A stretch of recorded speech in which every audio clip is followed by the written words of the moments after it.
Heyo, what's up? Welcome on back to my usual tradition of playing a game and sharing thoughts until I feel like no longer doing that, and I'll sit in silence listening to a podcast as I lose at Balatro. Or whatever game I happen to be playing, but I happen to be playing Balatro today. And,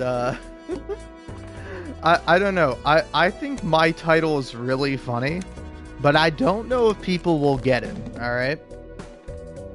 Because I want to say this like fully, like, no offense to this guy, but I just thought it was like a really funny video.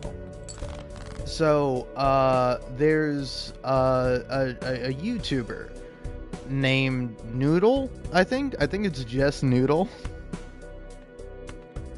but like I don't know. Some of his videos are pretty funny. Like, I remember watching one about SpongeBob that was really good. It was, like, actually really interesting. Went into a lot more than you would have just, like, expected it would have.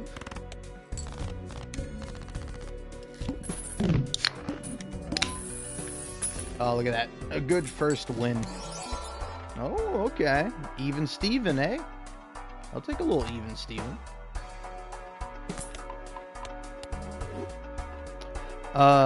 But yeah, I don't know. I don't think the premise of the video was necessarily bad or anything, but I found it to be, like, kind of funny, where, he talked about, like, Ego Aaron Hansen Raptor's, like, old video, a sequelitis about,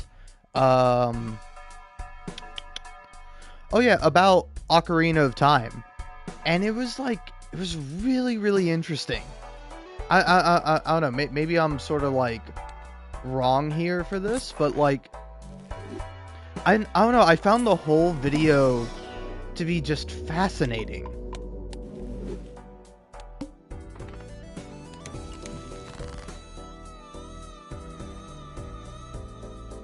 All right. Okay.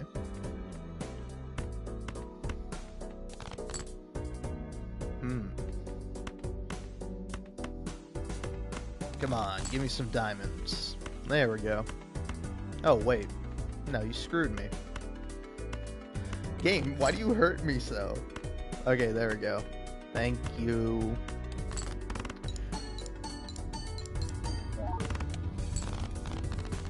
But yeah, no. I would recommend watching it. I think it's I think it's an interesting video at the very least, where he talks about the title of the video is how you should and shouldn't talk about video games online. Balatro? Wait, is the title Balatro? Oh no, okay. I was like, oh no, I messed up the title.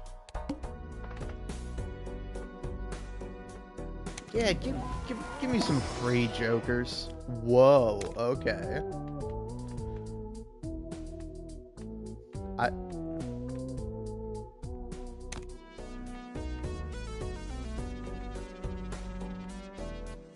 feel like this is gonna be a pretty good run. Yeah, you can go ahead and use that guy.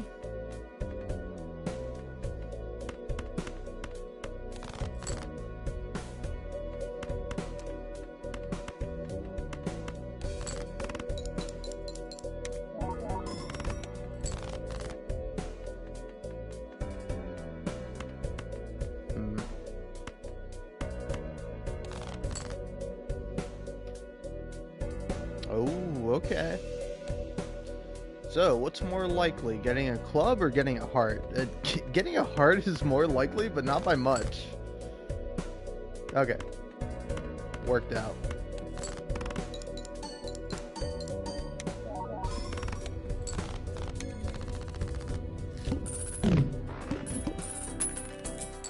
Oh yeah, you should probably move down here.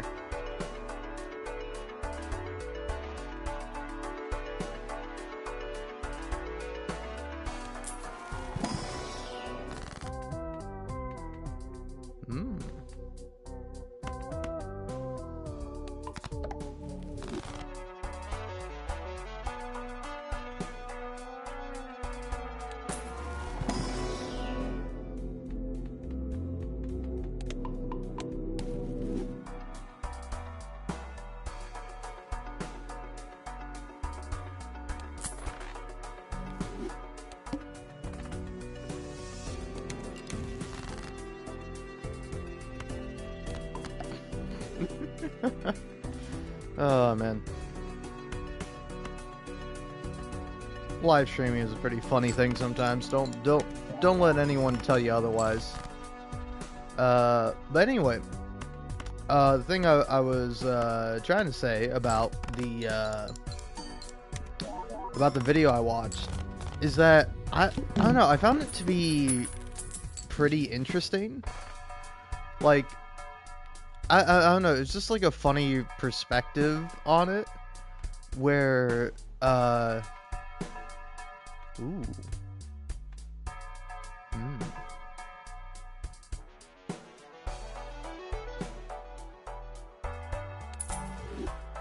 Yeah, I feel like ideally I don't need that guy, and this guy will be better overall.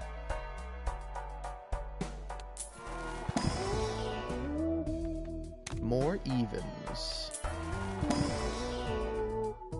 No, these guys are even. I'll take the heart.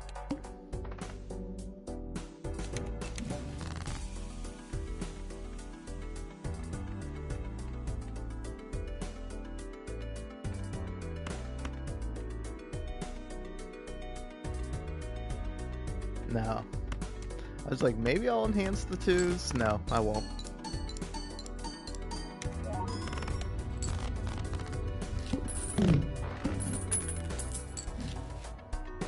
Okay, good. I was like, please give me an Arcana pack. Alright. See, I'll make this 10 and 8 lucky.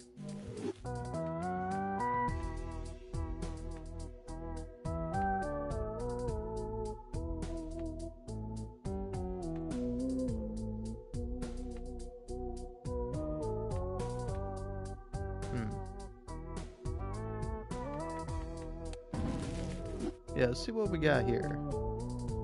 Clubs, huh?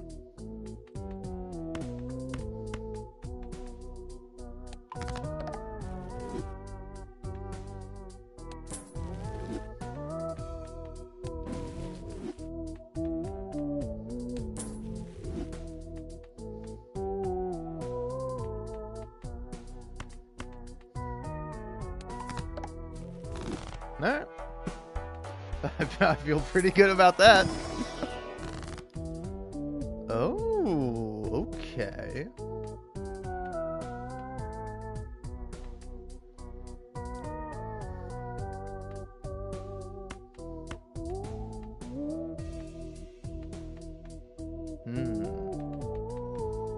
I don't know. Genuine question. Do I want the ability to make more flushes? Or would I prefer another 10? Oh. Hold on. There we go. Do that one.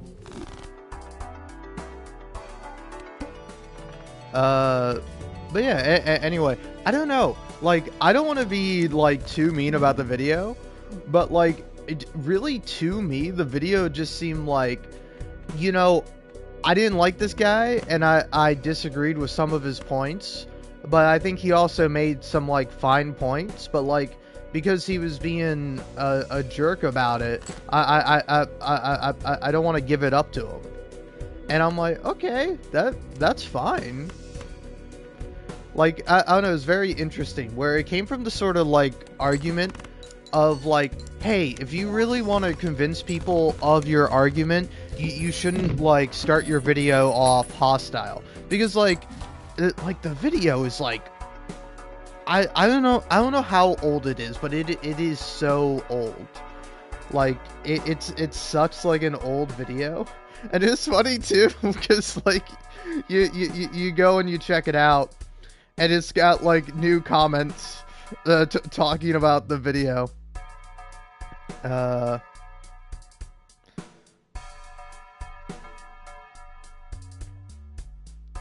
But yeah, it's a 10-year-old video, and like, it's so funny that, like, I don't know.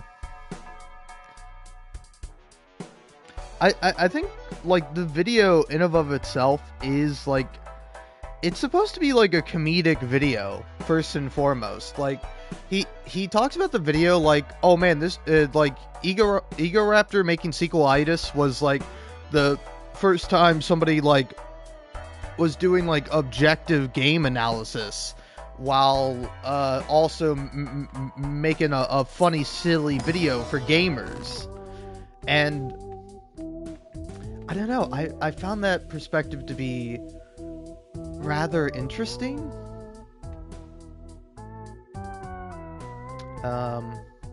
No def card.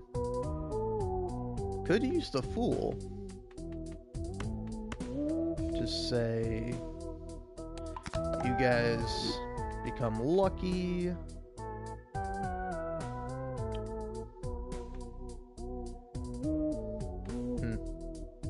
Oh yeah, turn you guys into 6s.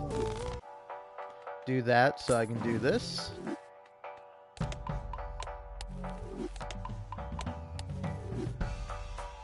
So that way I can buy that. And then, yeah, open this up.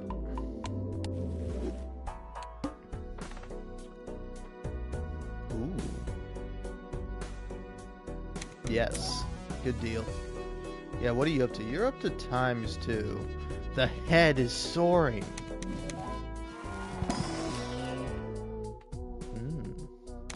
Glass 10 and... yeah.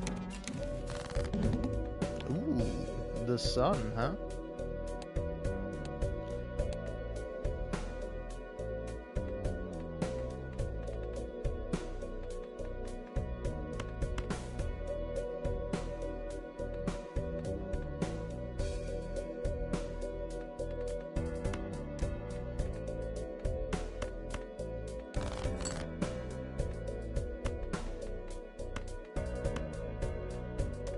Oh no, I don't need to get rid of these. I just need to play these.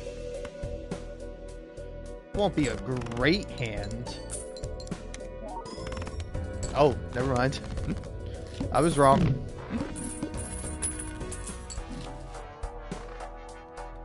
Ooh. Like, ideally, I would like a better chip Joker.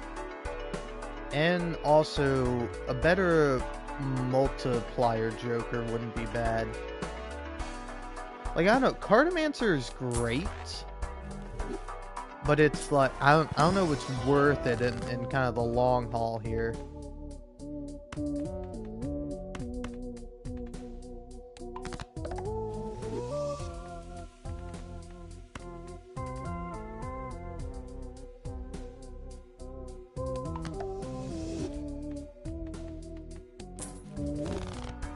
I don't know. Maybe it is.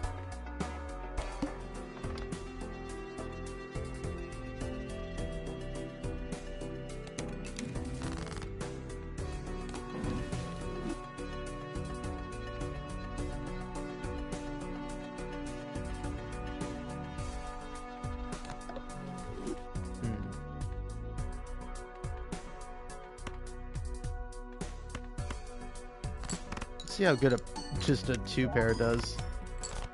Okay, not bad, not bad at all.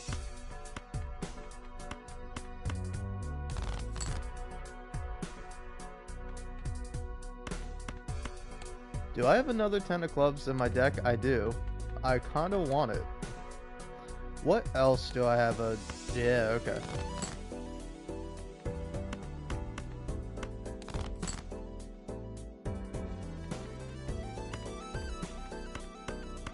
This might win it. Okay, good. Good. Come on, give it to me. Aw, alright. Well, no worries.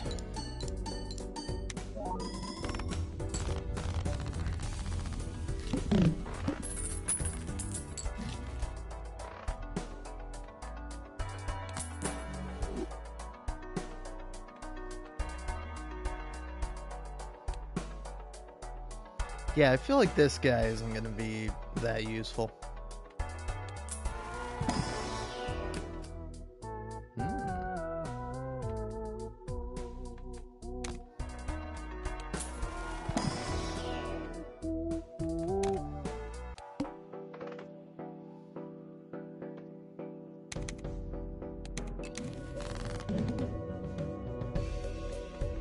All clubs are debuffed. Alright, alright.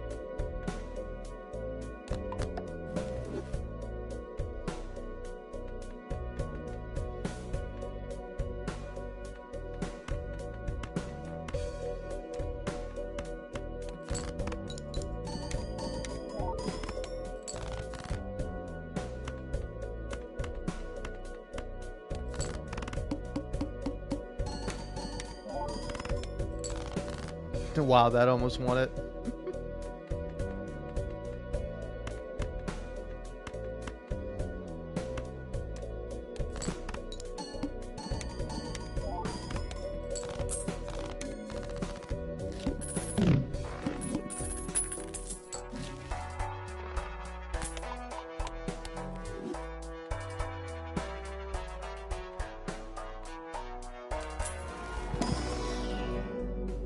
But yeah, I don't know. I don't think it was a bad video by any means, but it was like, I don't know, it was very interesting. It was like the video in and of itself, the noodle video, by the way, in case you forgot what I was talking about, because I'll be honest, I kind of did. I'm too focused on Balatro, man. It takes up too much brain power, and I have too tiny of a brain to think of two things at once. But anyway, so, like, this video is... It is like all about how, like, you know, it's not like good for your argument if you make fun of the people you're trying to appeal to. And it's like, yeah, it's like, I don't think it's meant to be taken so seriously. Like, I genuinely think it's a joke. And I will say, it is kind of funny when he brings up like a couple of other examples, like, oh man, I'm trying to remember the other one, but like he brings up Nakey Jakey talking about like Red Dead Redemption 2, and like how he starts off that video, and then I like in my mind what just flashed in my brain was like The Last of Us Part 2, his video on it, because it, you know. I think the guy's fine. I don't like his video on The Last of Us Part 2. I think it's quite bad. I think it does a bad job at criticizing the game. Because, like, I think there are critiques and criticisms that are valid of the game, but, like, I think his are not so great. Like, they're... I don't know, man. I find the reception around The Last of Us Part 2 to be very interesting, because I've actually been listening to Jacob Geller's podcast that he co-hosts with Blake Hester, where like every episode they have a guest on, and like the kind of like final episode where they like finish the game before like a sort of like retrospective episode that I haven't listened to yet, they have a like writer on who has written about the Last of Us and like various other games. Cameron Kunzelman, I think is how you say his last name, but I'm not too sure. But like he's like really harsh on the game, and they're all like pretty harsh on the game. And I will say I do find it to be interesting how personal opinions form your view of the game, because like it's like, I don't know, you always think your own perspectives and opinions are objective, but there is like no such thing as objectivity in a analysis unless you are quite literally recapping a story, you know, unless you're sitting there like word for word summarizing what happens. You are always going to be bringing subjectivity into your review. And like, I know, I find it interesting that the whole video is just like, oh, hey, if you're going to make subjective statements, try not to make them sound like they're objective statements. Because, like, going back to Noodle's video, he complains about, like, don't depict your enemy as, like, this basement-dwelling loser who's going to get mad at you no matter what you say. And don't make fun of that, because now people are not going to listen to what you have to say, and they're just going to be like that. And it's like, I don't want to say anything about that, but it's almost like, if you are going to be that way, then maybe you should be made fun of. because it's like, you can have as many problems with somebody's critique or their review or their analyzation of a game or a piece of media, but you have to hear them out first. You have to actually listen to what they say and like find where you disagree with them. And I like that's kind of an interesting thing, listening to the Jacob Geller podcast. Well, it's called Something Rotten, the Something Rotten podcast, where it's like it's like I do like hear the perspectives on that show, and I'm like, I do agree with some of them. Like there are some critiques where I'm like, oh yeah, I didn't even like think about that. I didn't even really like consider it, while there are others where I'm just like, I completely disagree. Like, say for example, there's a moment in The Last of Us Part 2. Sorry, this is me. Fun fact, if you click on my live stream, it's me just talking to myself and having fun. So, sorry if that's not what you're into. If you're more into, like, some guy playing Balatro.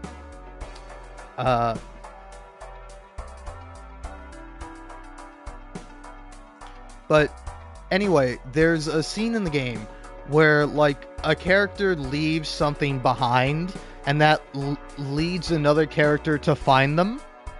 And like on the podcast, like the three guys on there are talking, and they all kind of agree. It's like, oh yeah, it's so dumb how she leaves behind this map that like leads this other character to find her.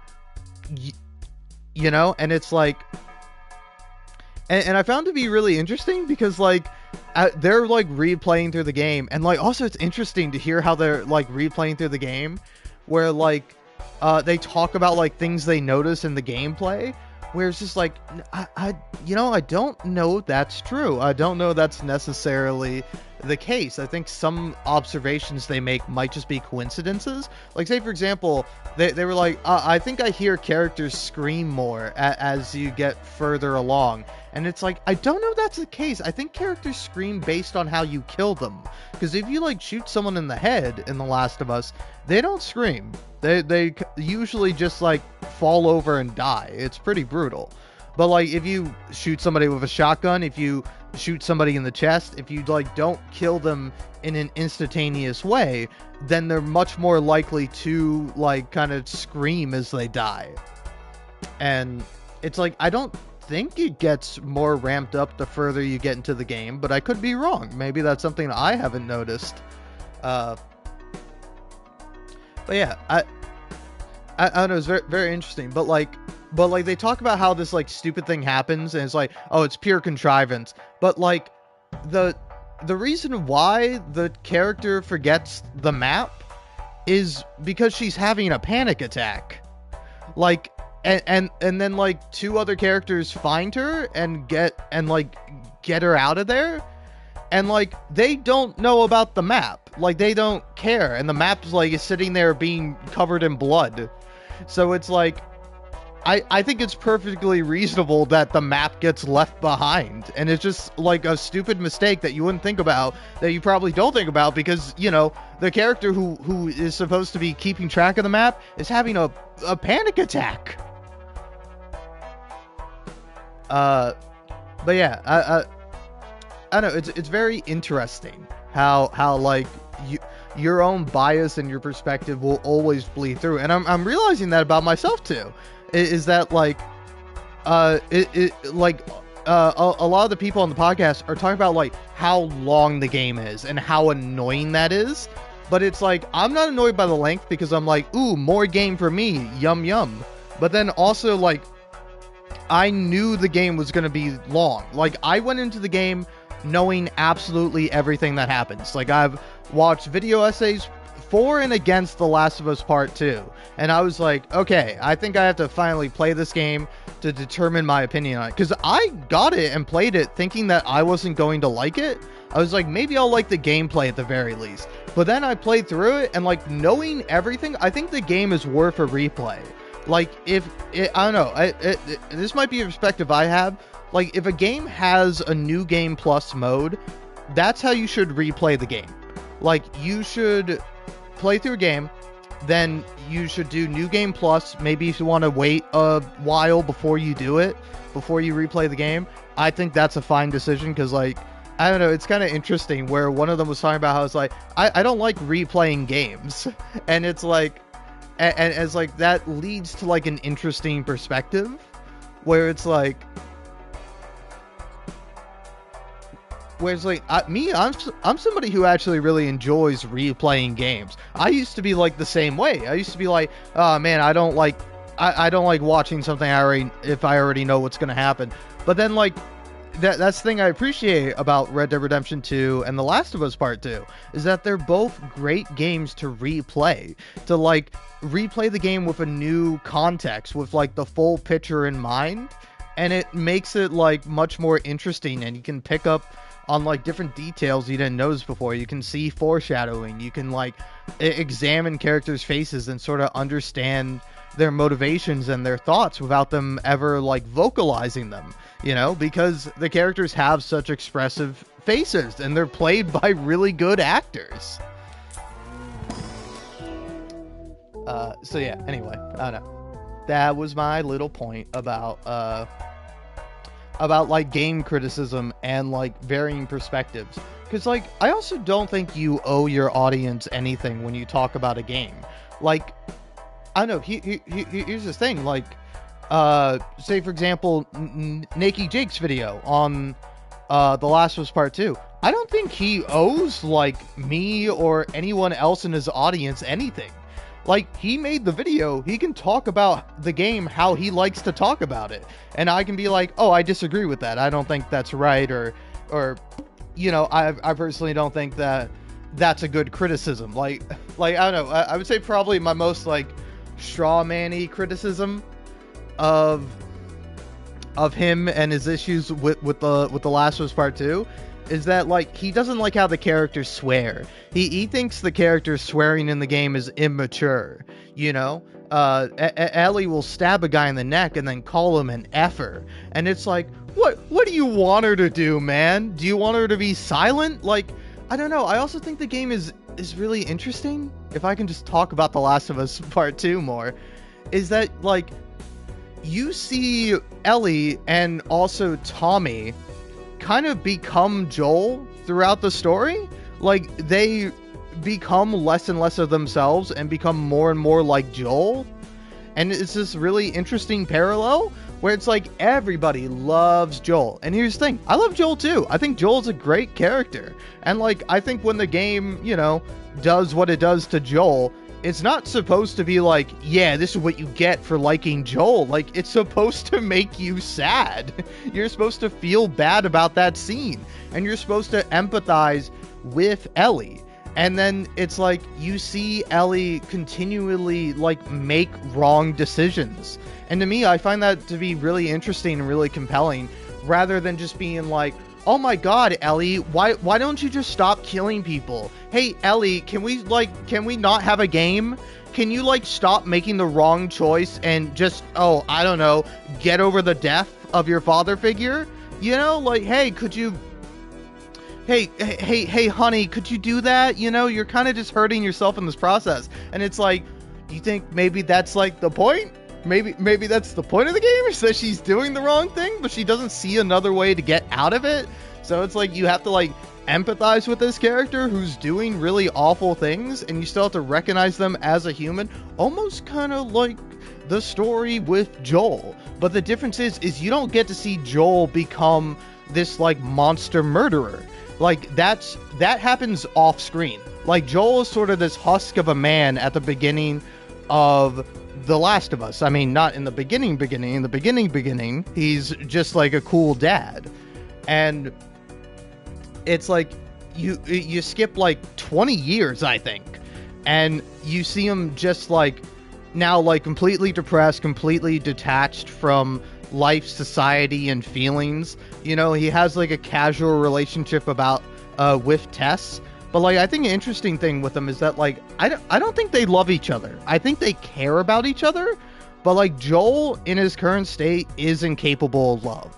He can't love, And then that's like the interesting thing with Ellie, is that with Ellie he learns to love again, and then because of his newfound love he does like a hateful, terrible thing at the end of the first game, and you have to kind of coincide with that. And then the second game is dealing with that thing, and I think it's really interesting where you see like Ellie take the same path that Joel does, but like you actually see it this time. You don't just get told about it, you know? There's not like a conversation with like Dina and Ellie where it's like, or like Jesse, for example, where it's like, wow, Ellie, you made me do some messed up stuff. That's what happens with Abby. Like, Abby is also like a parallel with Joel, is that like all these characters are going through very similar things, and they're like all ultimately at the end of the day humans. Like, they could have all gotten along great and they all could have had like wonderful lives, but like because of like selfishness, because of characters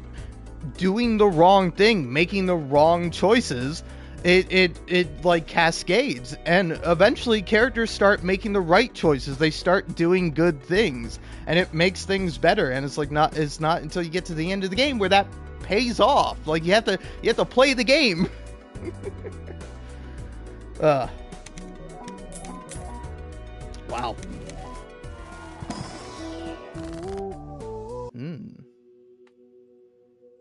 You know, I don't know.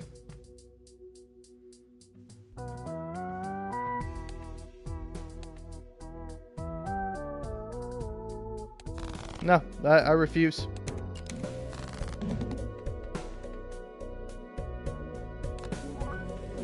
Oh. Oh, I shouldn't have done that. Oh well.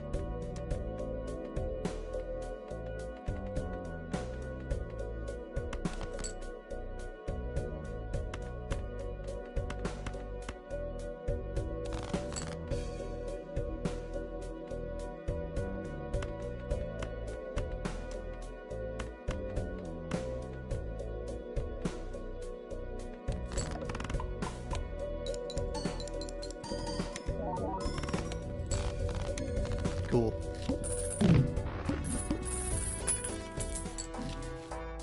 All right.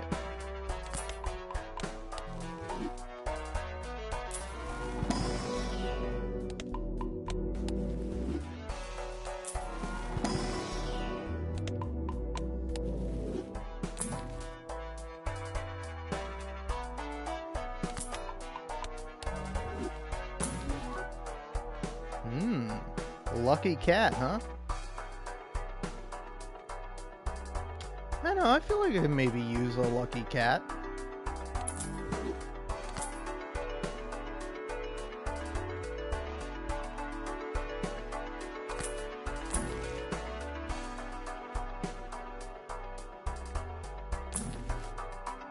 Yeah, there we go.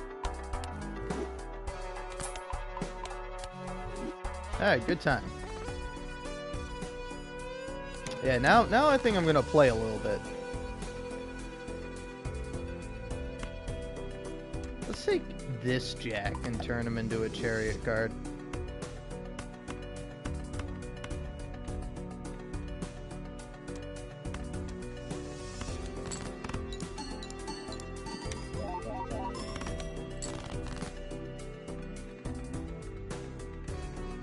But I will say also, in addition, a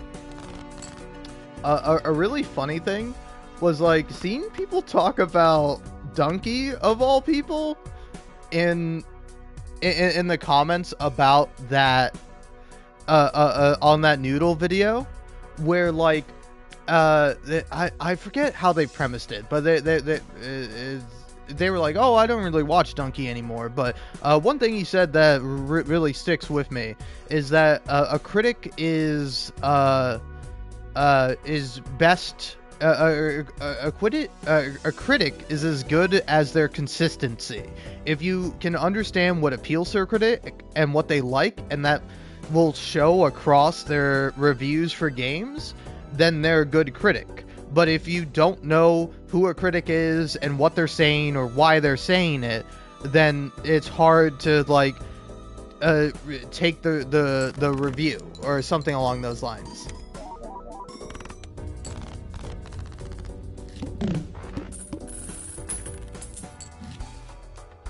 And like, I will say, I do think it's like a good line and it's a great point. But then like I went into the replies and people were like, Donkey is like so condescending. Like that guy's terrible. But at the very least, you know, he did say that thing, and that thing's pretty cool. And it's like, wait, I'm sorry. The funny donkey man is condescending to you? And it's like, oh yeah, definitely on this video I can see that reception. It's like here's the thing, when like Donkey plays a game I like and he doesn't like, you know what you do? You gotta take that on the chin. Because like, you know, it's funny when he plays like an RPG and then like just makes fun of the RPG the whole time. And then I don't know, what's a game he's played that I liked and he didn't really? Example, maybe like Red Dead Redemption 2.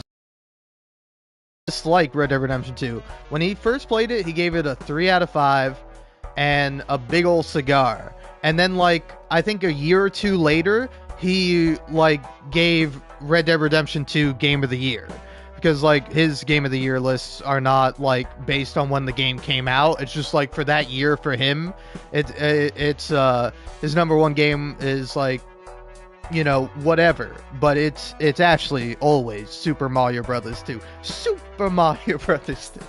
But like the guy's funny, and I'm surprised that like all these people are like, yeah, that guy sucks. And I'm like, that guy? The funny guy? You don't like him?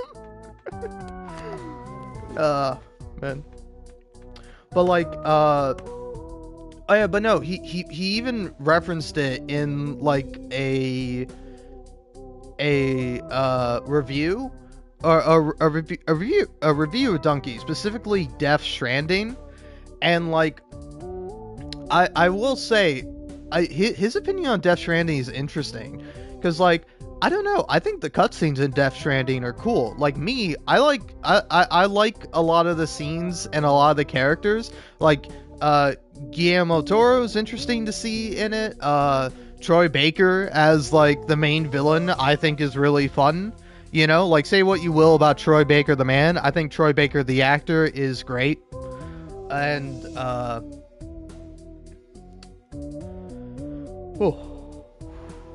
oh yeah, but like, you know, he replayed Death Stranding, and the more and more he replayed it, he got it. But like, for instance, he like summed up Donkey's first review of Death Stranding of just like, oh, he didn't like the game because he's bad at it. And like that's like another thing people also say for like Aaron's review of Zelda, where it's like, oh, he just doesn't like the game because he's bad at it. And I'm like, yeah, wouldn't you? Like I don't know, man. I'm a gamer. If I'm good at something and I like doing it, that's good game design. If I'm bad at something and it's not fun, that's poor game design. like I don't know. I'm not saying it's fair or it's right or it's good, but that's just kind of how it is. It's like, you like the game because you like the game. Like, you don't have to be like, oh man, you're playing with your toy wrong. I'm the internet arbitrator, and you are not giving this game its fair shake, okay? And I think that's cringe. And it's like, cool, man. You're free to think whatever you like. It's okay. You can disagree with people.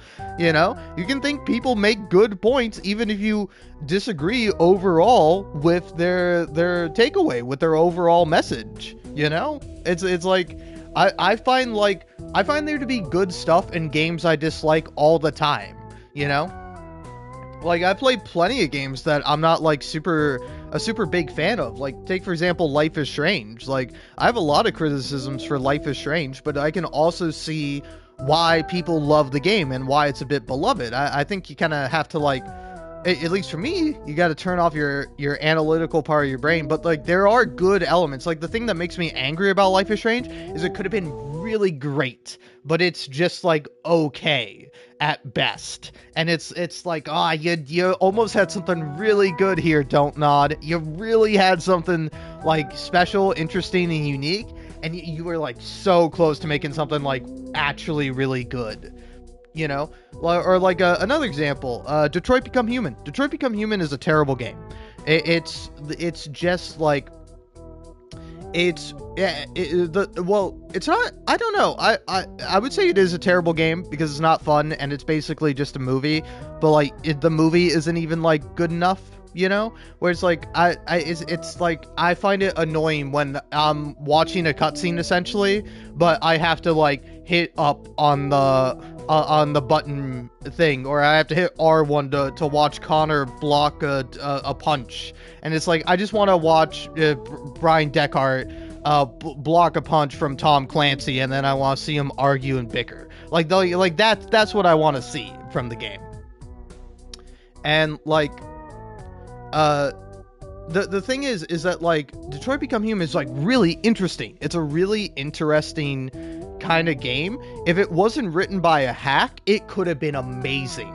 But because it's written by this hack who doesn't know how to do anything other than to be an idiot, it sucks. Because like, you know, you could have like an interesting metaphor, but instead it's just like, oh, robots in this universe are a stand-in for race. Like, people hate robots because they're racist. And it's like, I kind of get you. It's like, I don't know, Blade Runner does it better. Westworld does it much more interestingly. Like, there's so many other examples of, like, asking about artificial intelligence and, like, what exactly defines life that, like, is a genuinely interesting question. But, like, the game is just, like, it's so bad with the metaphor. Because it's, like, it's not that I'm like, oh, man, why you gotta make it all about race? But, like, no, the thing is that it's like, you know, there's no such thing as race. There's one race, the human race.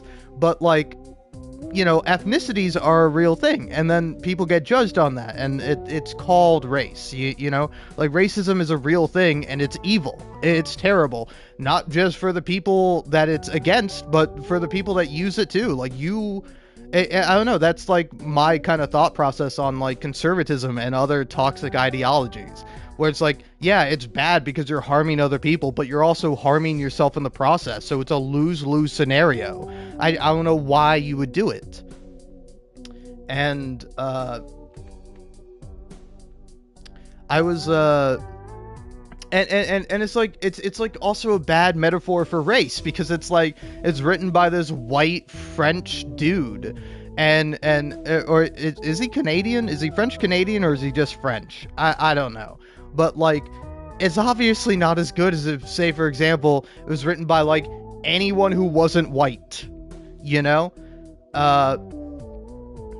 But like, not to say that it's impossible to make a good allegory for racism, but when you allegorize racism, you need to really be careful about what you're saying and what you're doing, you know? Because, like, say, for example, Zootopia. I'm sure there's plenty of video essays out there about how Zootopia is a bit problematic. And it's like, Detroit Become Human is a bit problematic for, like, the same reason of, like, oh, these people hate robots because, like, they are different. Like, they quite literally bleed blue blood. Like, they are robots. It's like, it's a bad metaphor for racism, because racism doesn't, because like it's a bad metaphor for race, because like race is like something that is not really made, more so, but it's like, it's not a thing that's actually real. There's not like a real difference. It's like, again, there are differences between people, but it's not like, it's just how you look.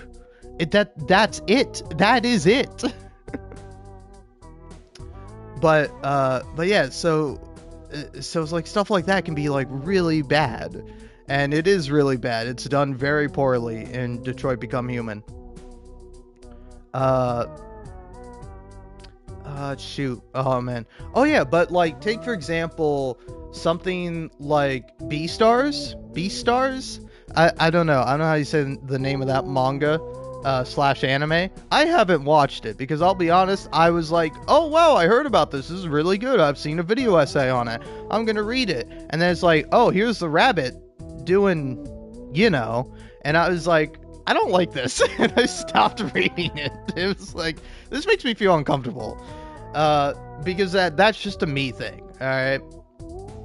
But like the metaphor in that kind of works, because like it's not like an allegory for humans. Like in the universe of Beastars, like they are animals. Like they're anthropomorphized or whatever the word is, and they are like humanized. Like they're human-like in their elements, but they are at the end of the day animals. And like the metaphor of like predator versus prey is done in an interesting way, where it's like it's a metaphor for like a common Japanese or it's like it's an expansion upon a common Japanese metaphor of like men and women, of like in dating. Usually it's like men are the predator, women are the prey, but it can also be reversed. I think I'm not too sure, but it's like for like dating, there's like the predator and the prey, and it like has like an interesting element to it, where it's like it's saying something about that, and it's actually doing something interesting and has a unique perspective that's pretty good. And like Detroit Become Human does not have that. It has the opposite of that. It has almost nothing to say and is done very poorly, in my opinion. Let's get that 10 and let's get that ace.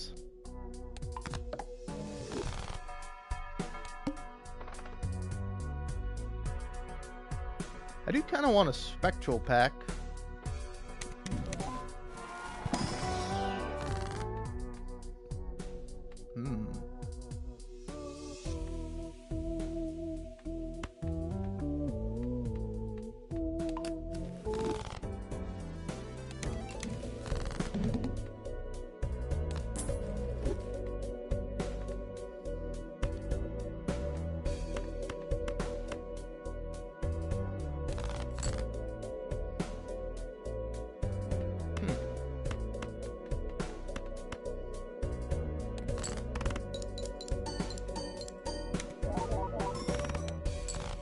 Oh, wow. And here I was, a little nervous that I wouldn't be able to do this well.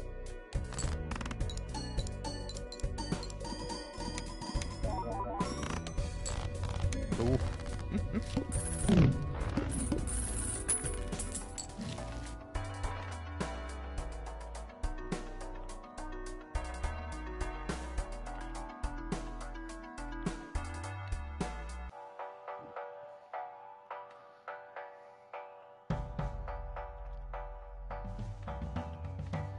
I don't know, do I maybe sell this guy for 30 mult? Because it's not like it's doing anything for me right now. And this guy will actively do something for me.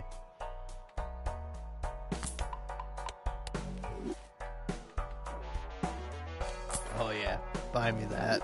I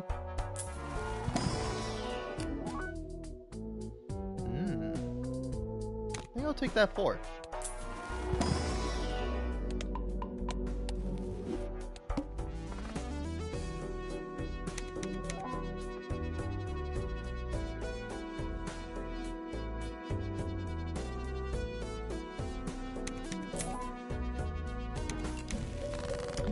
And it's sad to see you go, Cartomancer. I don't know.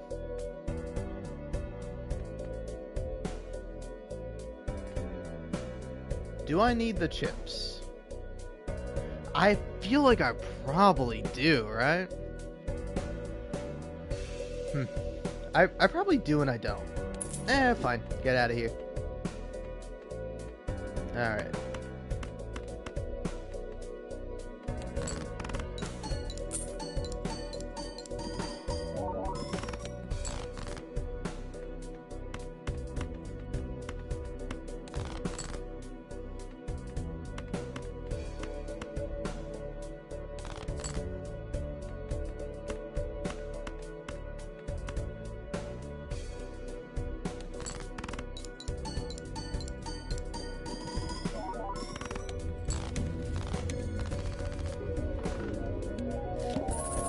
Hey, that went.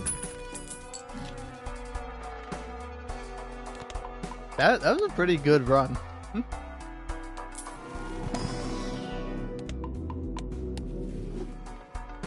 Now let's see how far this can go.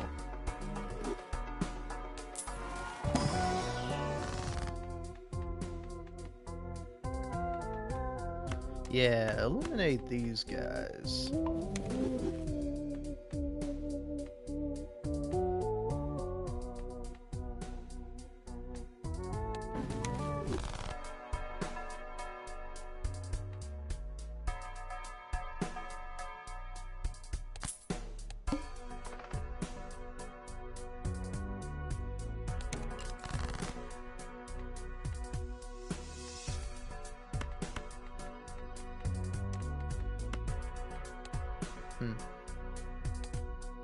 I still have a fair number of even or odds in my deck.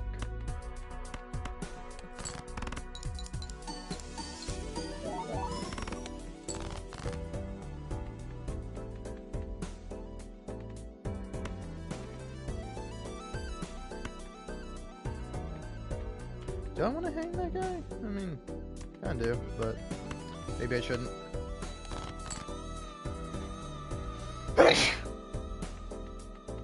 My apologies.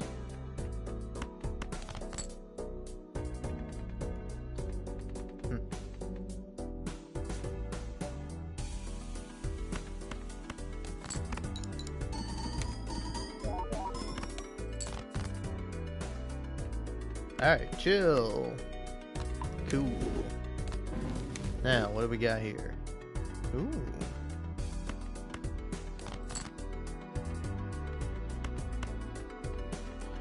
Turn those guys, and I don't know.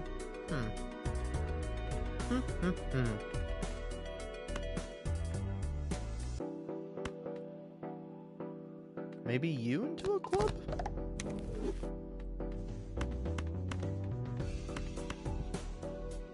Alright, a flush house. Flush house with you as a gold card.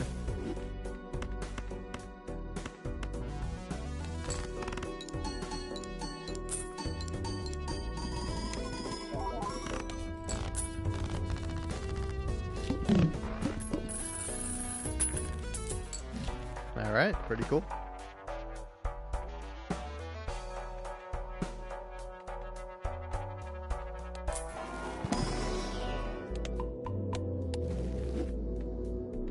Hey, there we go. Leveling up flush house.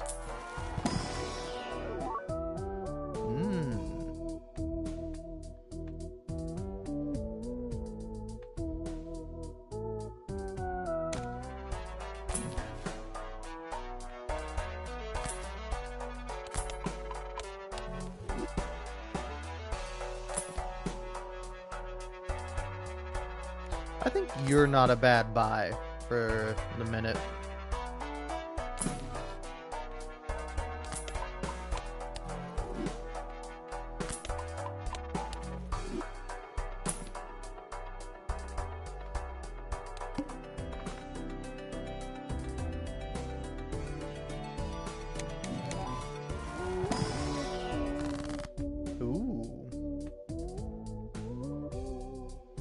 Yeah, we're gonna do Deja Vu on you. Although, if I were to add Polychrome to a Joker, it would be that guy. But I don't think that guy on his own would be able to, like, win this next round. Okay. How many 4s do I have? I have 6 4s. If I come across a 3, then we shall see.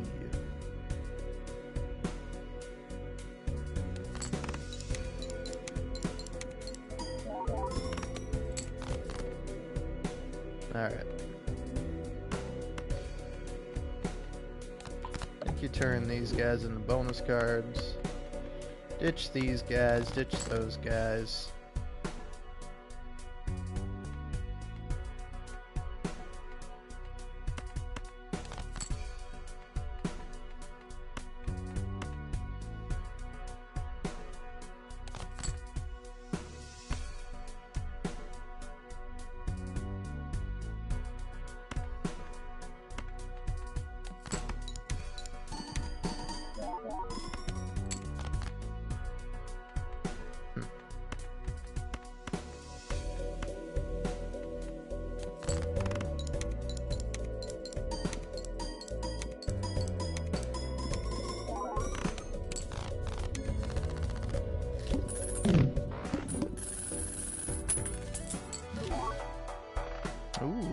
Mr. Bones, eh?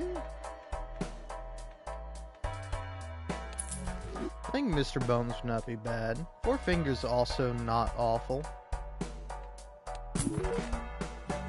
Hey, look at that. Got a voucher.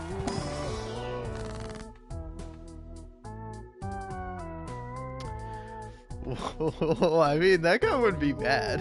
That guy would not be bad if you create a duplicate of that guy. And then you could buy some more Jokers in the shop, but I think these guys are all good for me right now. Could make one of them negative. And I could afford it. I could afford that.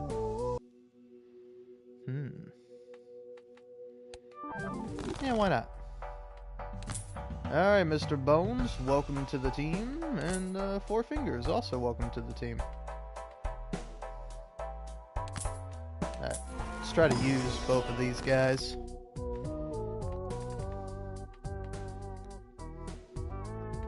I think turn you to glass. Maybe turn you into that. And then, yeah, turn you into that.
Oh, all right, Mr. Bones.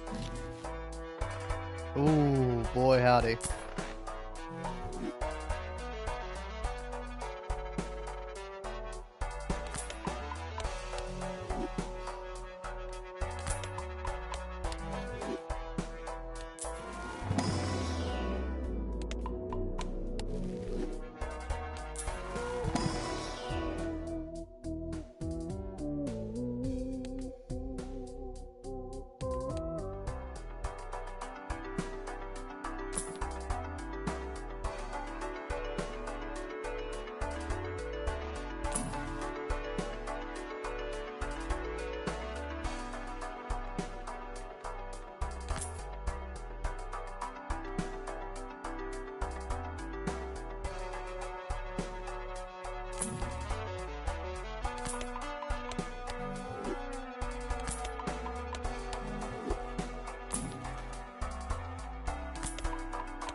Eh, that was a pretty good run.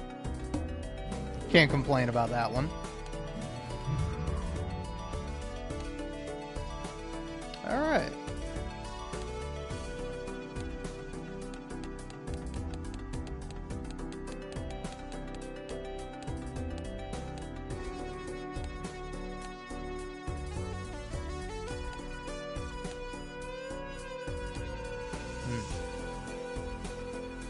Ah, this double tag deck. Okay.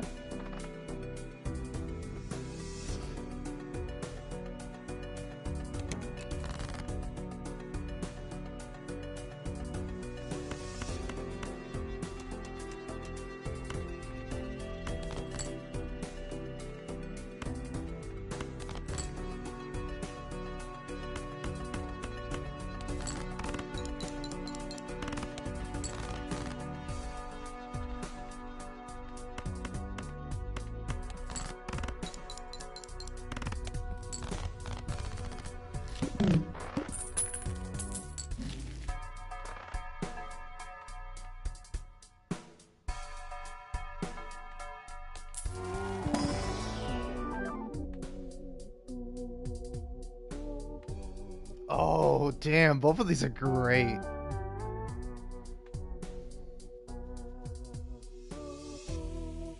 Okay, I gotta go for this guy.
Hello.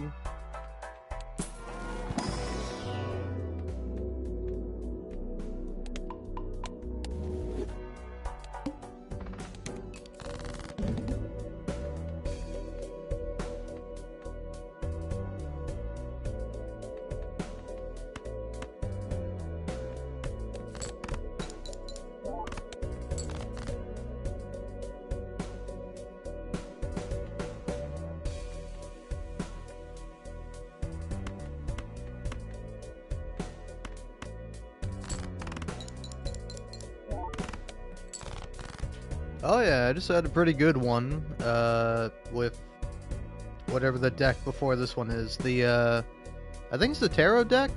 Not the tarot deck. What's it called?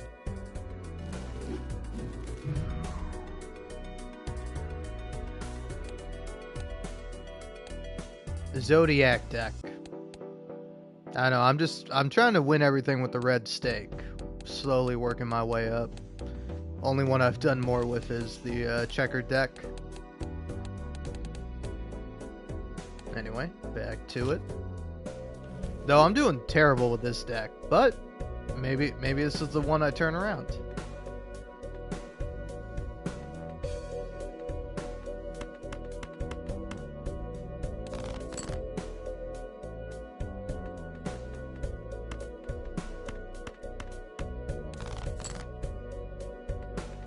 There we go.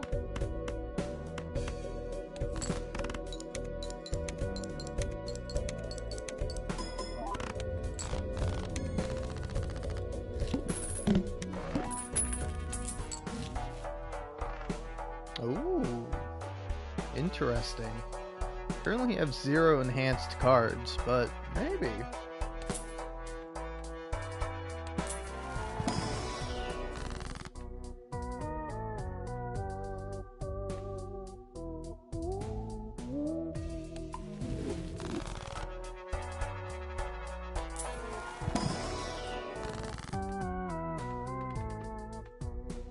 Oh yeah, I know. Honestly, I watched quite a bit of Balatro before I played it, and it was always interesting. But it wasn't until I finally played the game where I'm like, oh, I get it. I see why everyone's like so into this game. It's really a lot of fun.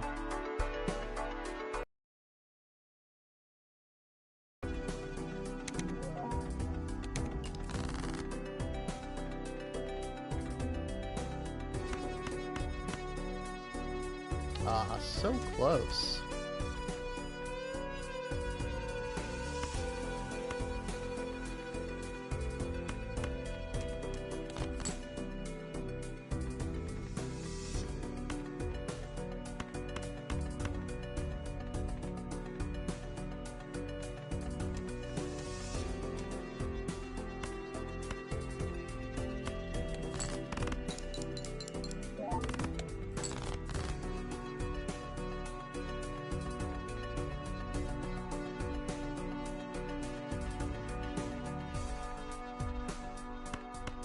Okay. Sad as it is, gotta get rid of those guys.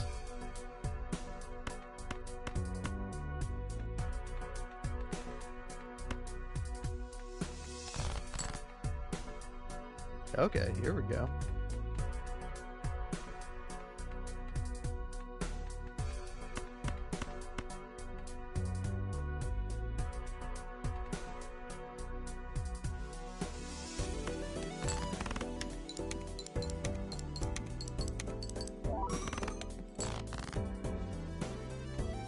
Curse you, vampire.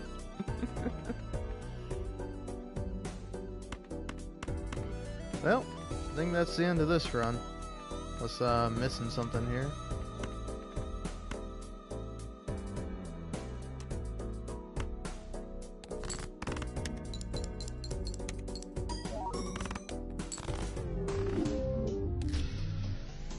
Nope. Deck is amazing.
Alright.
Oh, I shouldn't have played the king.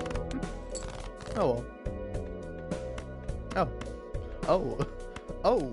It worked out.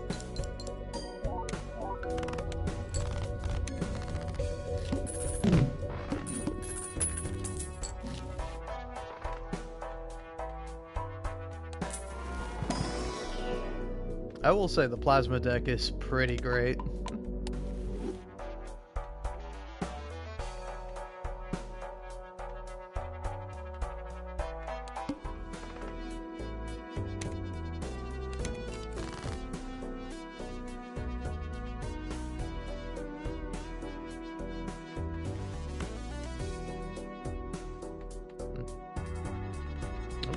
Sorry, Jax.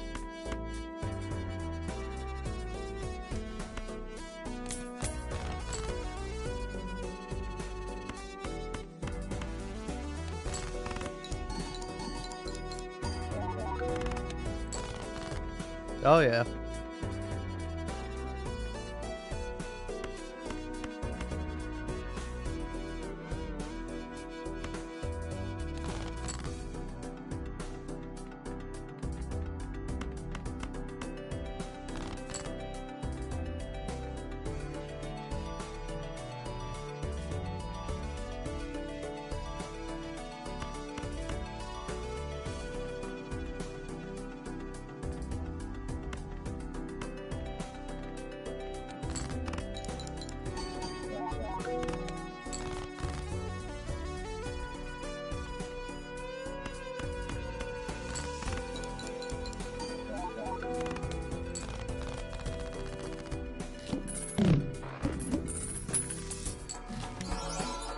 Oh.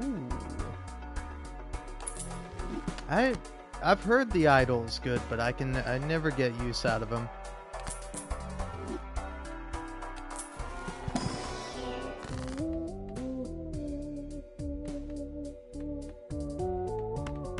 I could use some more queens.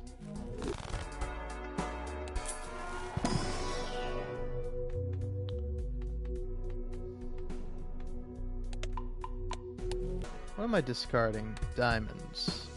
Diamonds sit at the back, so beneficial to do that.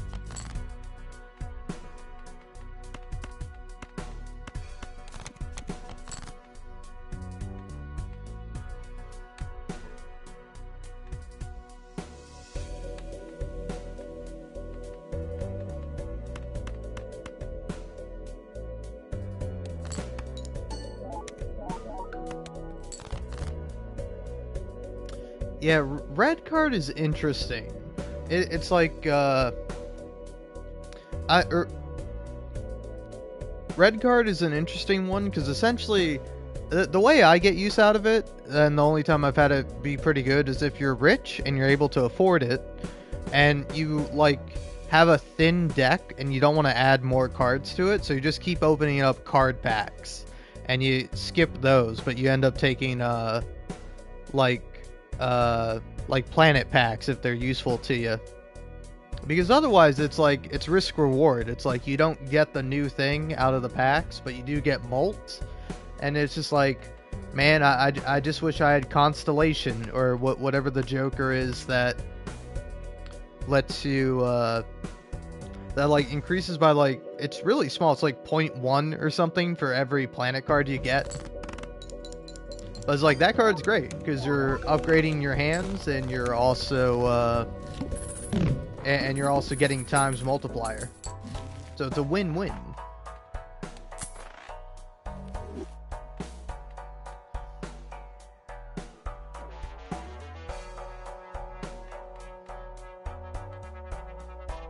Constellation. Did I say constellation? Constellation.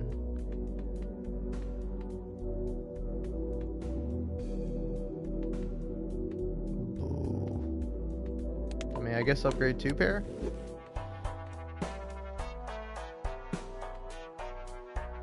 Okay, you're club. Oh, okay. All good.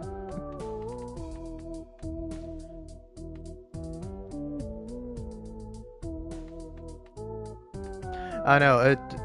Earlier, someone came in, or it came into the stream and just said Balatro, like with no L, and I'm like, wait, did I mistitle the stream? Did I title it? Watch how you talk about Balatro rather than Balatro, but no. So don't mind me. I'm just like, oh no, I made a mistake. That's no good.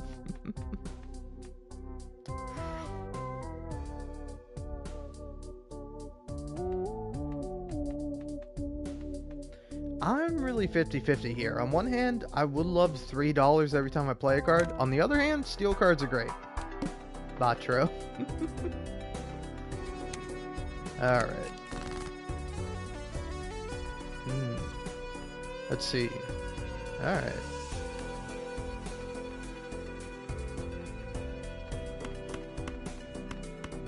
I think I'm gonna do this. Oh yeah, wait, what are you? 7, okay. Convenient.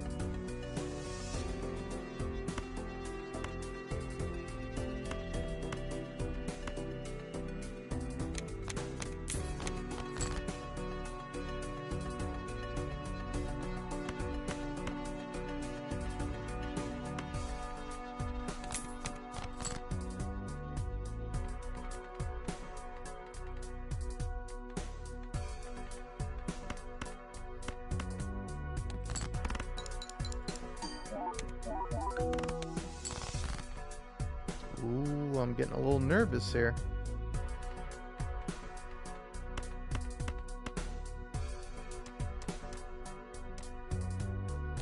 Alright, what am I most likely to get? I'm most likely to get clubs, but I'm least likely to get hearts.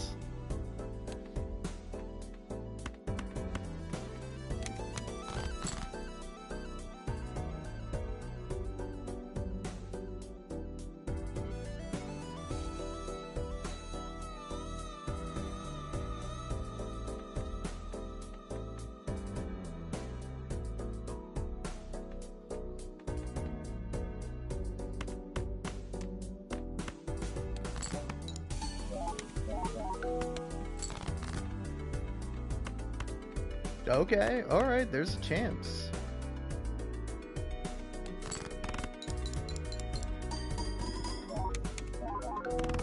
Okay. Steel card is pretty good.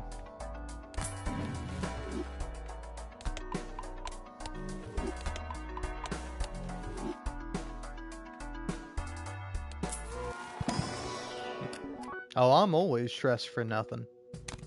Ooh, holographic. Alright, I'm adding cards to my deck. More steel cards. Alright, what do we got? Still clubs, okay. That is true. The crazy thing is I do have a decent amount of queens. I have 6 queens.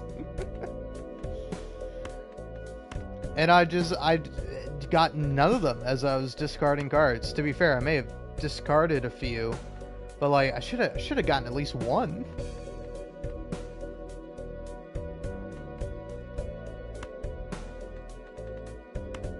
Alright. Ditch all that.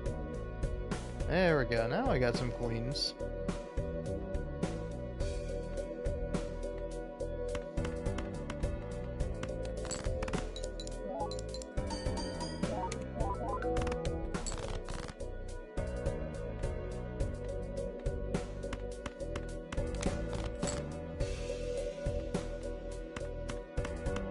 Do I have more jacks? I don't have more jacks.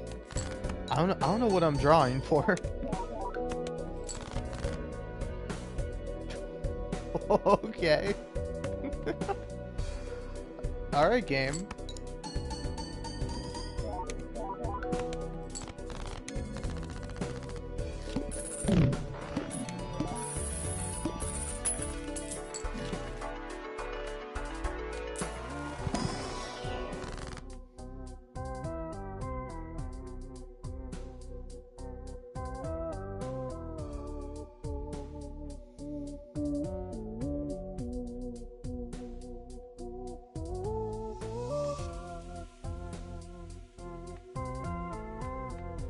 I can either get more queens, or could get another one of these guys. I don't know. I think I need a better mult joker.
Yeah, I don't know. I tend to get pretty rich in the game because I don't like re-rolling and losing all my money if I'm doing well.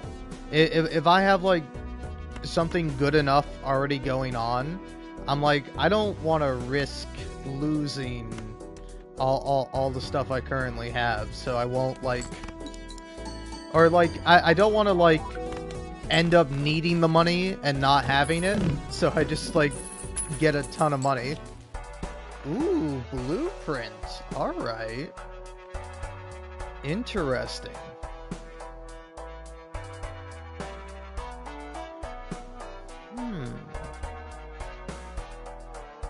You know, Swashbuckler, you get out of here. And you go there, I think.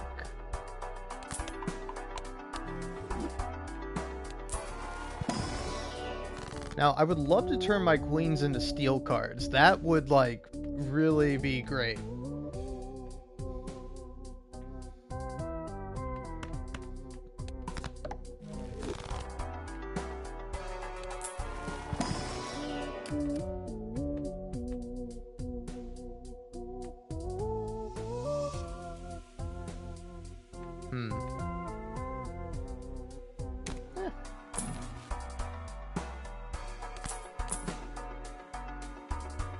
Interesting.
Please, game, I need some clubs.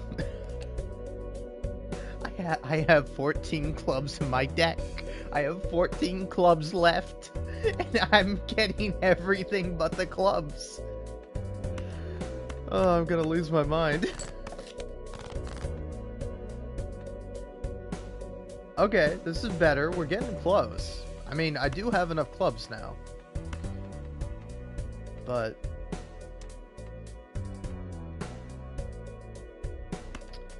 would like to get rid of you.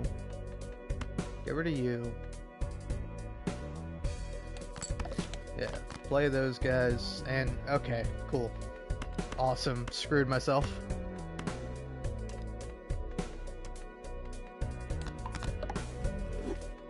I'm still might be good, but I was really hoping for some different clubs or something. Oh, alright, all good. No worries.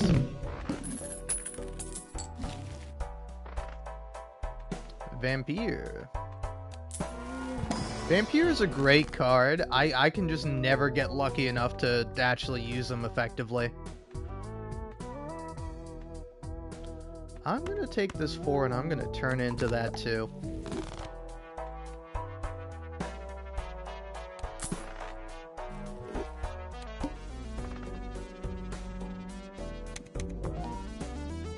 Okay. I can afford that.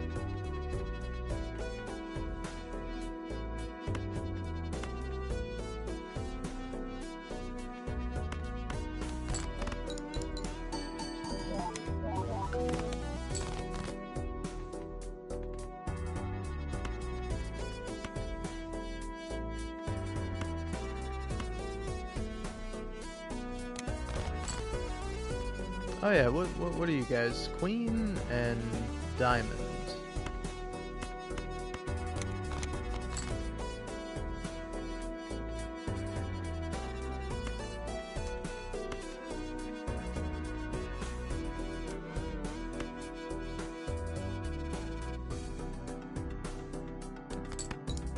Let's see how well a single 9 does. Pretty well.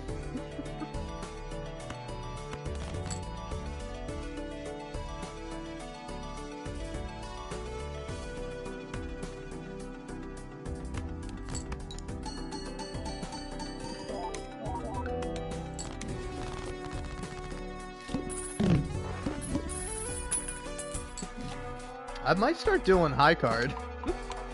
Because high card with like a bunch of queens can be really good. Alright, what do we got here?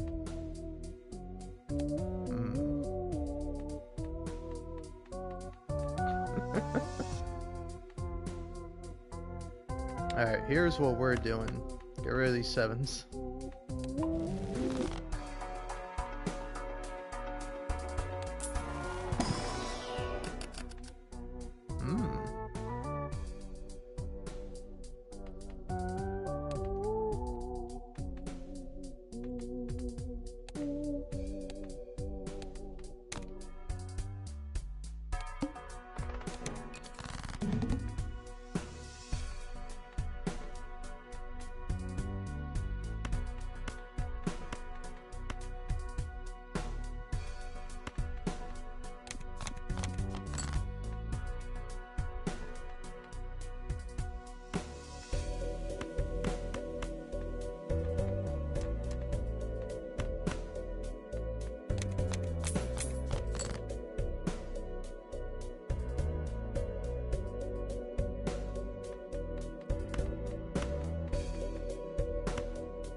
Come on, man. Give me a single heart. I know I don't have a lot in there, but you can give it to me. It's okay.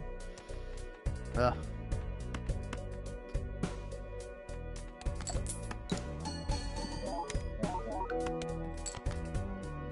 Alright.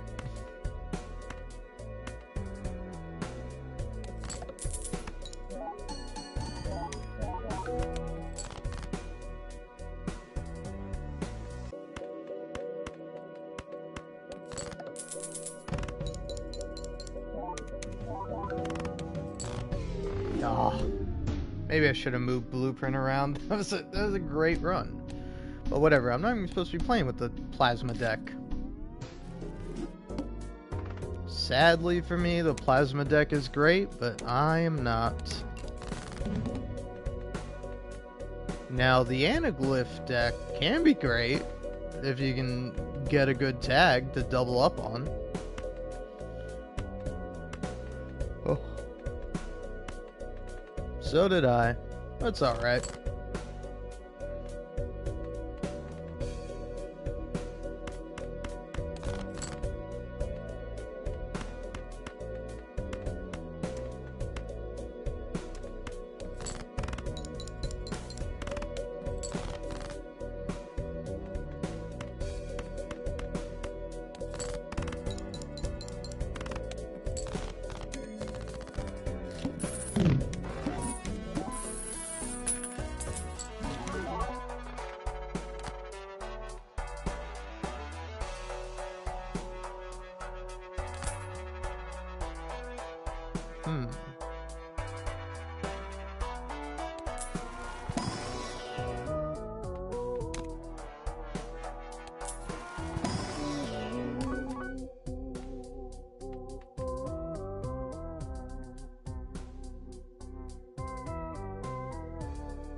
I know Obelisk is supposed to be great, but I can never get it to work.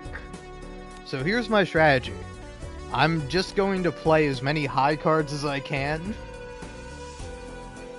And hope that I can still win.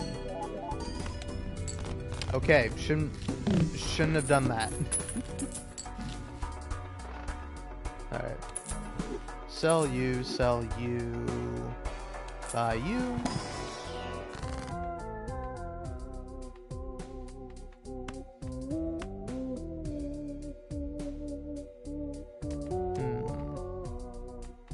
What to do, what to get.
Okay.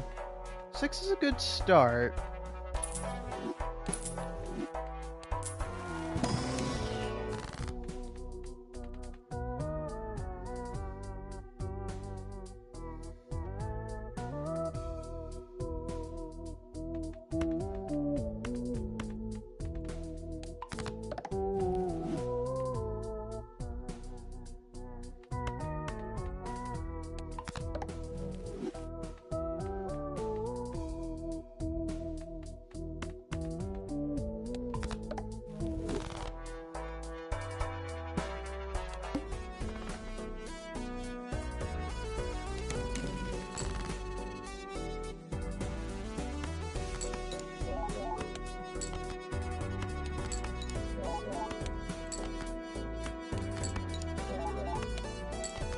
It's pretty crazy that just playing like a high card is really doing this well. Just because I have a foil and I have a holographic. Ooh. I mean, I think I gotta get the duo.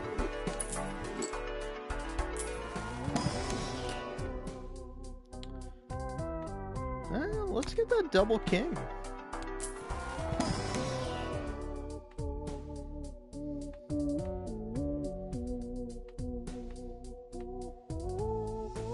Let's get an ace card.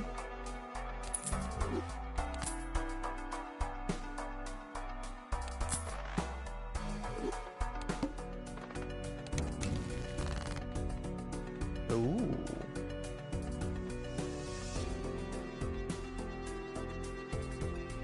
Ooh.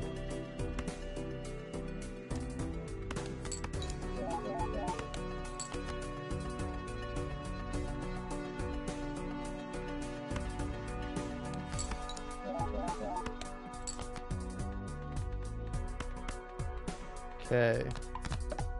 Magician, and since I'm probably gonna win regardless of what I play, gonna do that.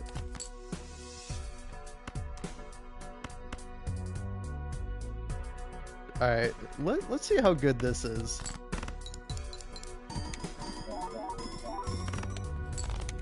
Okay.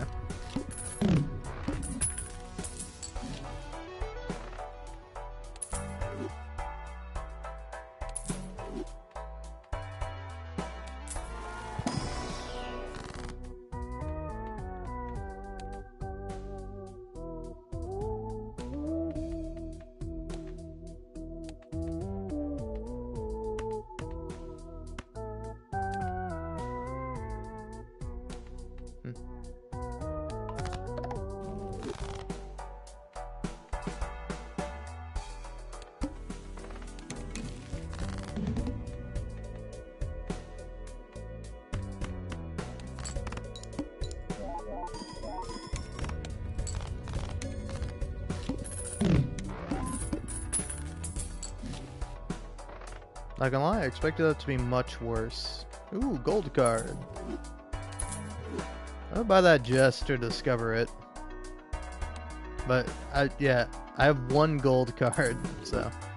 Sorry, not Charlie Brown. What, does Charlie have a last name in Charlie in the Chocolate Factory? Or is he just Charlie? Run home, Charlie.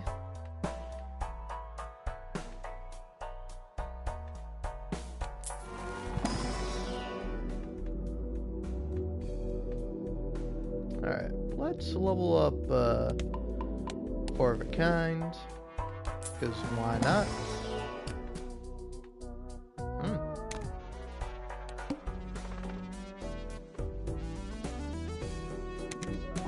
Free stuff. Oh, I didn't... Okay, I thought it would give me a couple. Charlie Bucket. Ah, okay.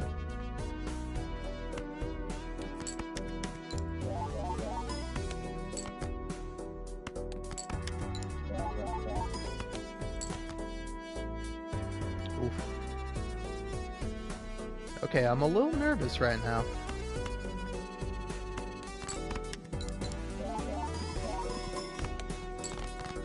Okay, I'm all good.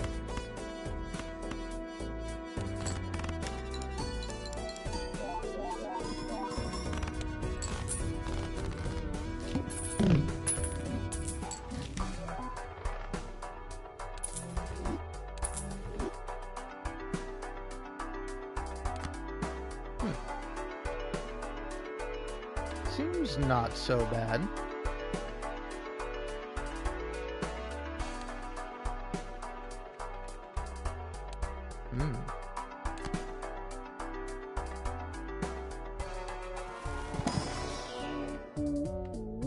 Meh.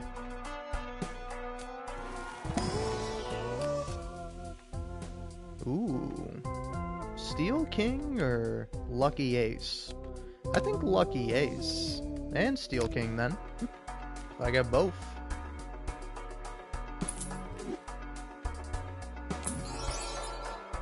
Whoa. Oh, it's perfect. Oh, it's perfect.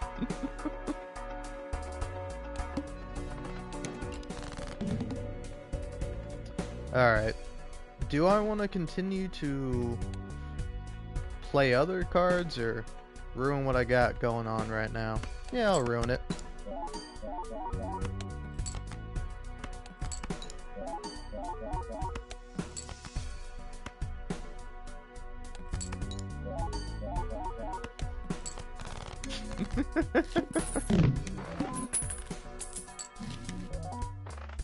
Alright. I don't think I want that, actually.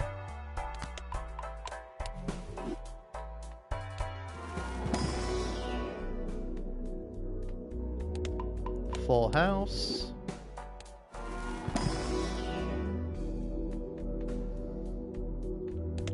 Full house.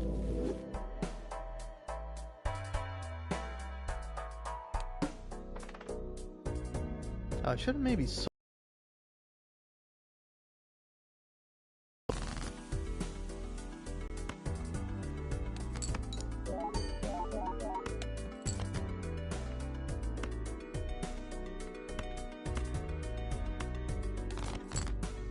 Yeah, give me some hot garbage, thank you.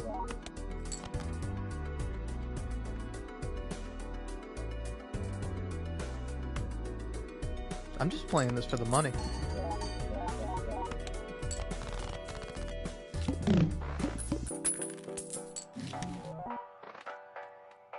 Ooh, burnt Joker.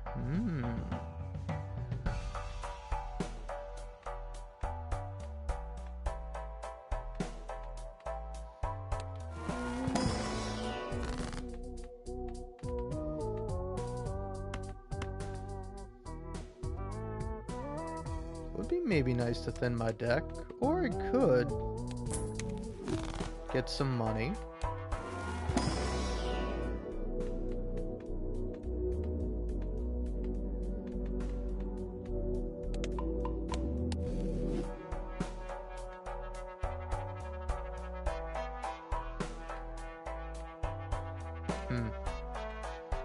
I don't know, this sucks, because I don't really want to sell any of these.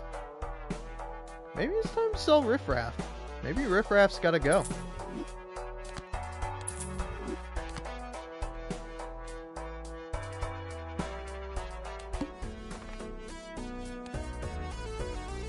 Alright, I'm up to 20. Nope, I didn't realize I had the king there. Oh. Okay, alright, hold on. Now things are starting to slow down a little.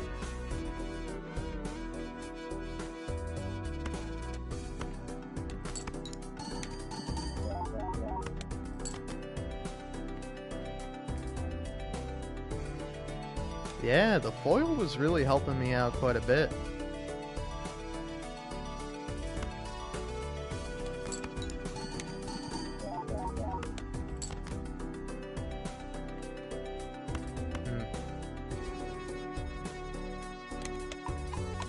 Well, upgrade a pair, I guess.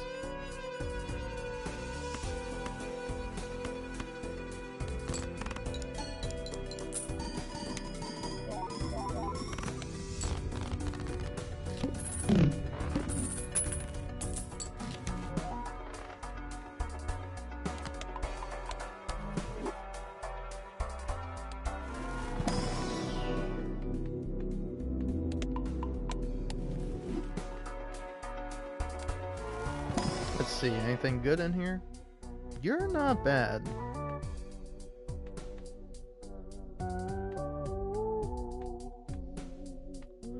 I feel like I have enough times malt. I need plus malt. You know what? Yeah, give me this guy.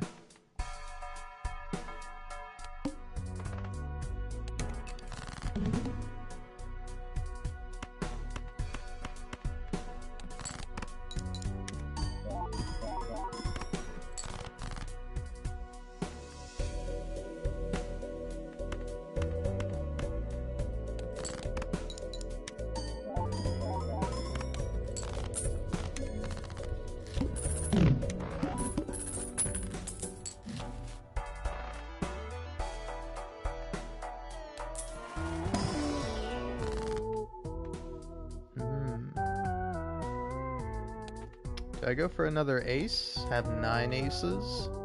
Do I go for this crazy 6?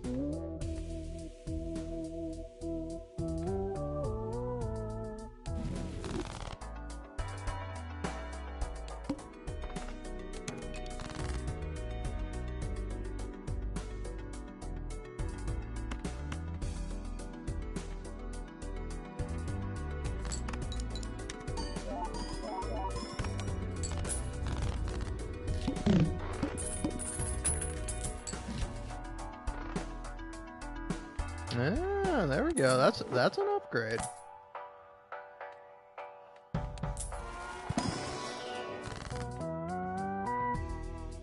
Ooh, yes.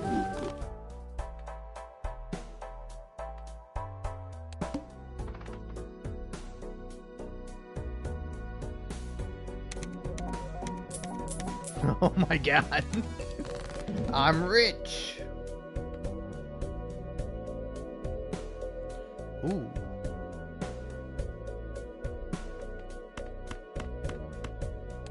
That's a flush, right? Okay.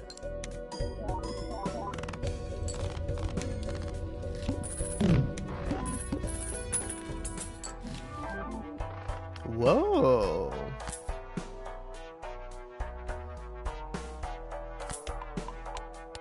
Just in case I ever end up playing a high card.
I was hoping I would not get what I wanted.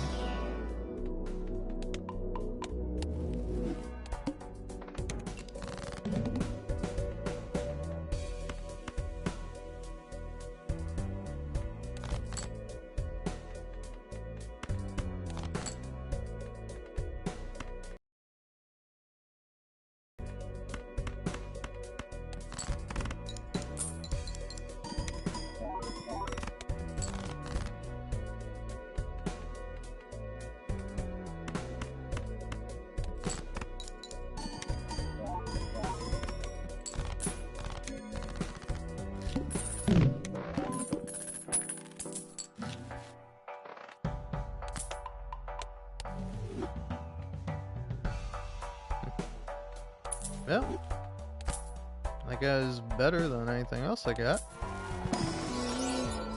Ooh.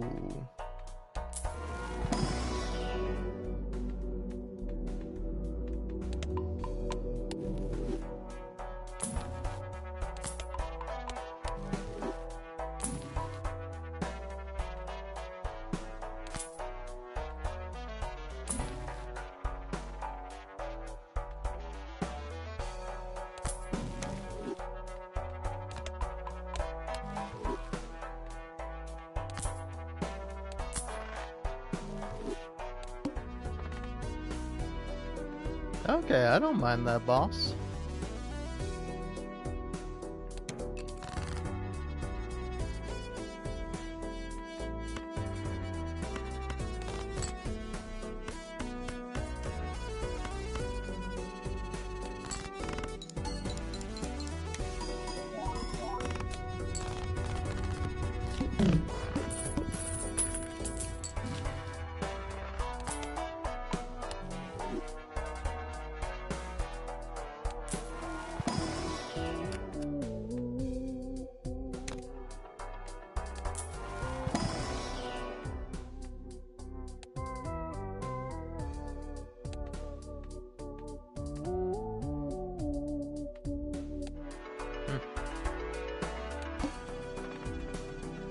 Oh yeah, me too.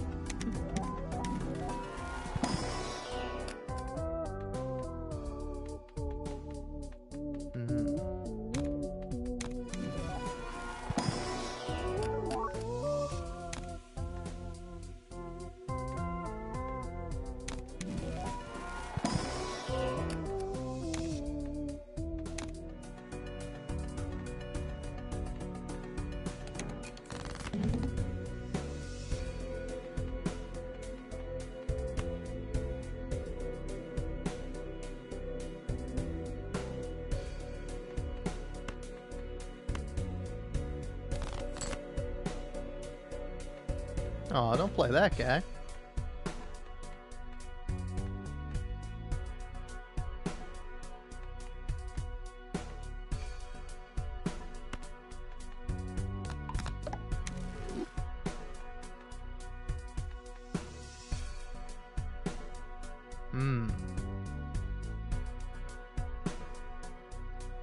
Alright, I think I have to play the queens here.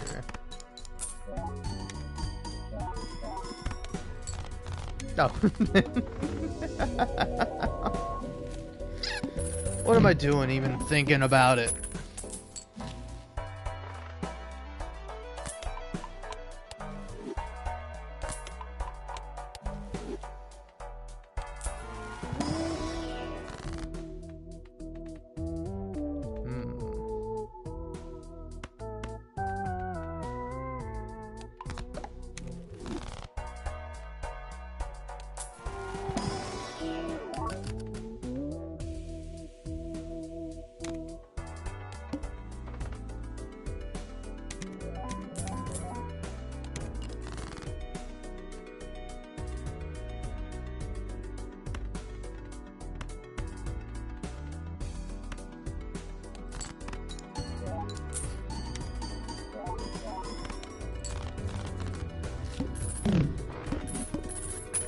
All right.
Alright. Well, hey, thanks for tuning in.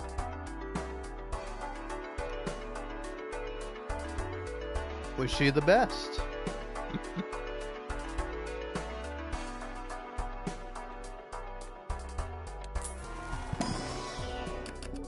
Oh, a lot of good cards here. I'll go for the 8.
Heyo. Just seeing how far I can go with the Anaglyph deck. I'm doing pretty well, but I'm feeling like it's almost over.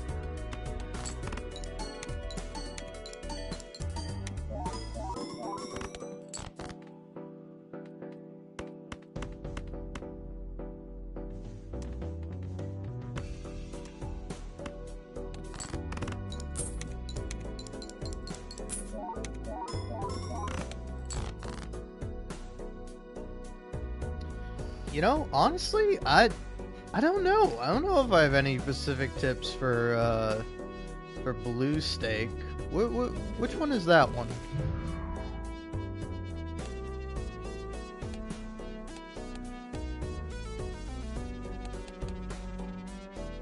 Ah. I know, honestly, having less discards does make it harder to make better hands. So I think it's better to, like, try to invest into either thinning your deck so you don't need to do as many discards to get what you need, or, like, get jokers that either give you discards or make discards, like, no longer worth anything. Like, the one joker that gives you the, what do you call it? It gives you, like, 3...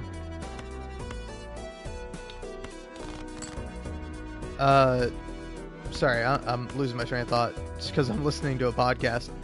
But I think it's called like the Burglar or something like that, where it gives you just more hands to play.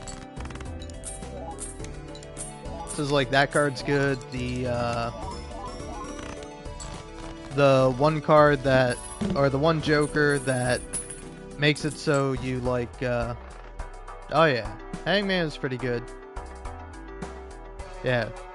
Burglar's nice, and then the, I don't know which one it is, but the one that you get molt for not discarding, that one's really good, if you can pair it with the, Burglar.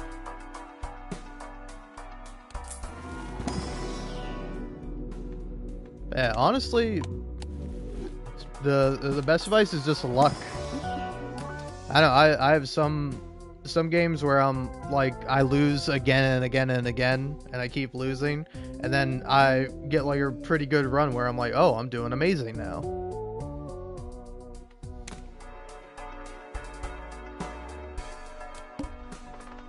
The needle. Ooh. This one's tough. This one's a little scary for me. Alright, ideally, I want to play a full house.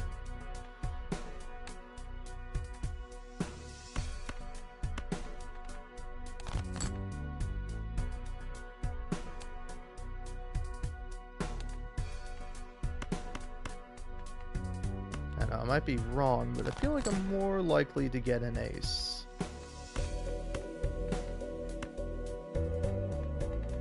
Alright, please give me an ace. Alright, no ace. That's okay.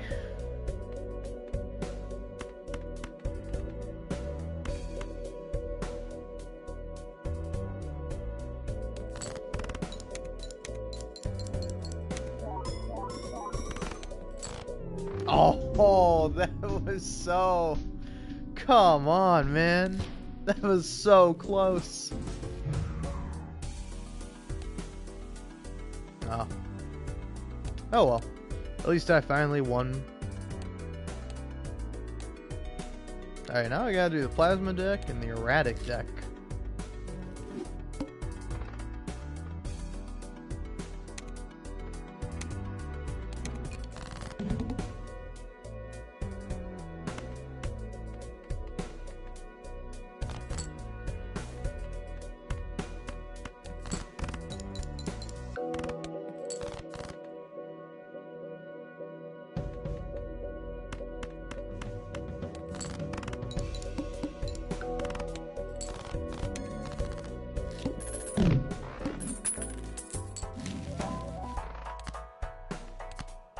Obelisk again?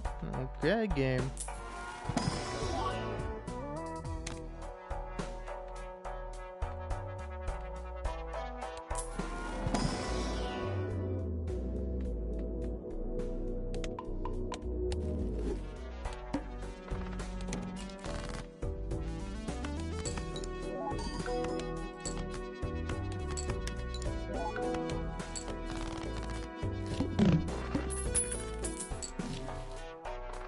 Ooh, I love driver's license, but can't afford anything.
Ah, come on. Come on. Come on. You can't give me the make a Joker polychrome. Because I'd make this polychrome. Get rid of all the other ones. Alright. Enhance my number cards.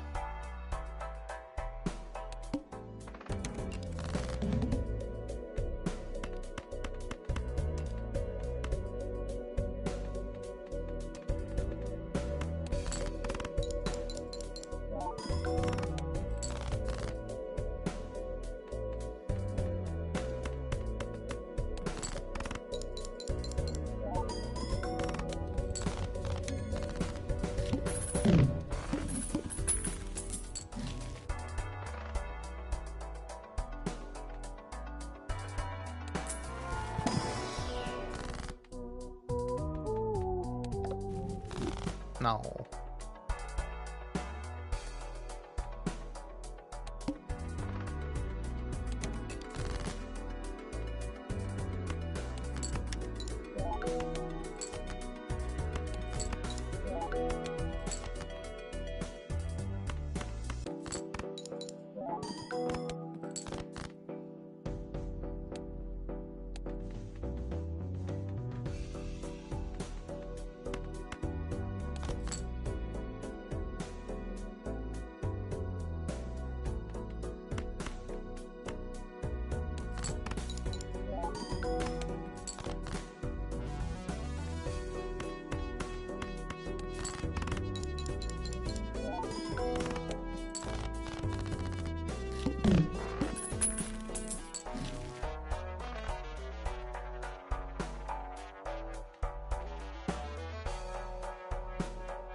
God, wait. I didn't. Oh God, I hit the wrong button, man. Oh, nice job, me.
Damn.